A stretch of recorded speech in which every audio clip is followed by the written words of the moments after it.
இந்தியாவிலிருந்து எகிப்து மம்மிகளை ஆராய சென்ற குழு அங்கே கண்ட காட்சிகள் பயங்கரத்தின் உச்சம். சேனலை சப்ஸ்கிரைப் பண்ணலைன்னா சப்ஸ்கிரைப் பண்ணிக்கோங்க. வாங்க கதைக்குள்ள போலாம். அங்க தேவியோட தலைமையில அங்க குழு கூடியிருக்கு. தேவி பேச ஆரம்பிக்கிறா. இங்க பாருங்க, நாம எகிப்தில் இருக்கிற மம்மிகளை ஆராய்ச்சி பண்றதுக்காண்டி போறோம். அங்க என்ன வேணாலும் நடக்கலாம். மிக பயங்கரமான இடமும் கூட.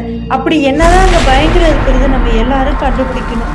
அதுக்காண்டி போறோம். நீங்க எல்லாரும் ஒத்துழைப்பீங்கன்னு நான் நினைக்கிறேன் அப்படின்னு பேச ஆரம்பிக்கிறா.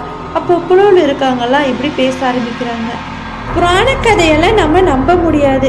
அந்த சமாதியில் அப்படி என்ன மர்மமான முறை இருக்குங்கிறத நம்ம கண்டுபிடிச்சி இந்த உலகத்துக்கு நாம காமிப்போம் அப்படின்னு சொல்லி அங்க இருக்கிறவங்கள பேச ஆரம்பிக்கிறாங்க. இதுக்கு யாரும் மறுப்பு தெரிவிக்கல. சரி, நாம நாளைக்கு காலையில கிளம்புறோம் அப்படின்னு சொல்லிட்டு அங்க இருக்கிற குழுவில் இருக்க மெம்பர்ஸ் எல்லாருமே அடுத்த நாள் காலையில கிளம்புறாங்க. தொலைதூர பயணம். அங்க பகுதி தூரம் ஜீப்ல போனதுக்கு அப்புறம் ஜீப்பு நிக்குது. இதுக்கு மேல ஜீப் அங்க போகாது, நாம நடந்துதான் போகணும் அப்படின்னு தேவி சொல்ல ஆரம்பிக்கிறா.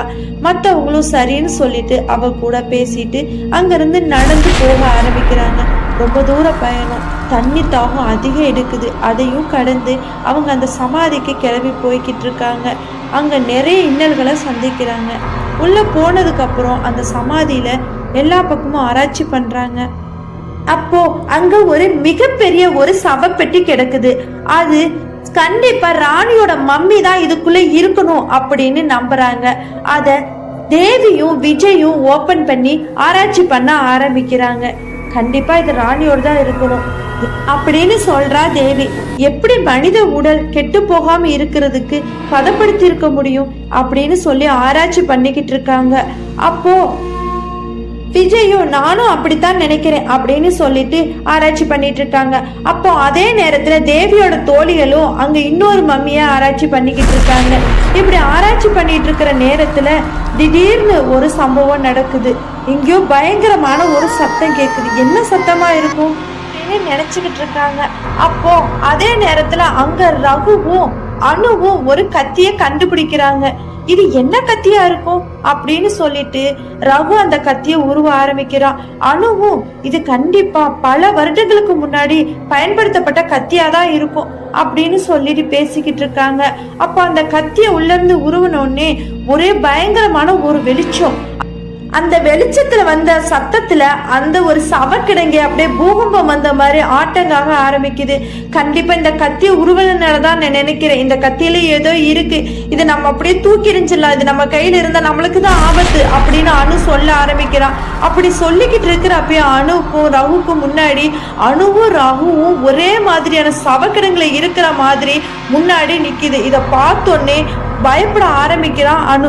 இல்ல, நம்மளோட உருவம் தான் முன்னாடி வந்து நிக்குது, நமக்கு ஏதோ நடக்க போகுதுன்னு நினைக்கிறேன், தயவு செஞ்சு இந்த கத்தியை தூக்கி போடு, எல்லாத்துக்கும் இந்த கத்தி தான் காரணம் அப்படின்னு சொல்றா அனு. அதுக்கு உடனே ரகு இப்படி பேச ஆரம்பிக்கிறா. எனக்கு அது தெரியுது, ஆனா என்னால இந்த கத்தி கீழே தூக்கி போட முடியல. கத்தி ஏதோ கைய புடிச்சுக்கிட்ட மாதிரி இருக்கு, எனக்கு ரொம்ப பயமா இருக்கு. நான் தூக்கி போடதான் முயற்சி பண்றேன், ஆனா என்னால தெரியல, கத்தி அப்படியே கையோட ஒட்டிக்கிட்ட மாதிரி இருக்கு, என்னால தூக்கி போட முடியல. நான் இப்ப என்ன பண்றது அப்படின்னு ரகு பேச ஆரம்பிக்கிறா.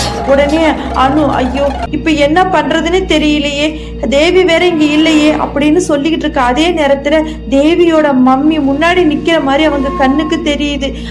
ஐயோ இது தேவியோட உருவமாச்சே அப்படின்னு பேசிட்டு இருக்க. அதே ஒரு நேரத்துல அங்க இருக்கிற எல்லாத்துக்கும் அங்க ஒரு காட்சி தெரியுது. அங்க ஒரு மம்மிய பதப்படுத்திட்டு இருக்கிற ஒரு காட்சி அவங்களுக்கு தெரியுது. இத பார்த்தோன்னே எல்லாருமே பயப்பட ஆரம்பிக்கிறாங்க. ஊனு கத்த ஆரம்பிக்கிறாங்க. இங்க என்ன நடக்குது? எல்லா மம்மிகளும் உயிர் பெற்று வர்ற மாதிரி அவங்க கண்களுக்கு தெரியுது. அவங்களோட மூளை அப்படியே குழம்ப ஆரம்பிக்குது. எல்லா கண்ணு முன்னாடியும் மம்மிகள் மட்டுமே தெரிய ஆரம்பிக்குது.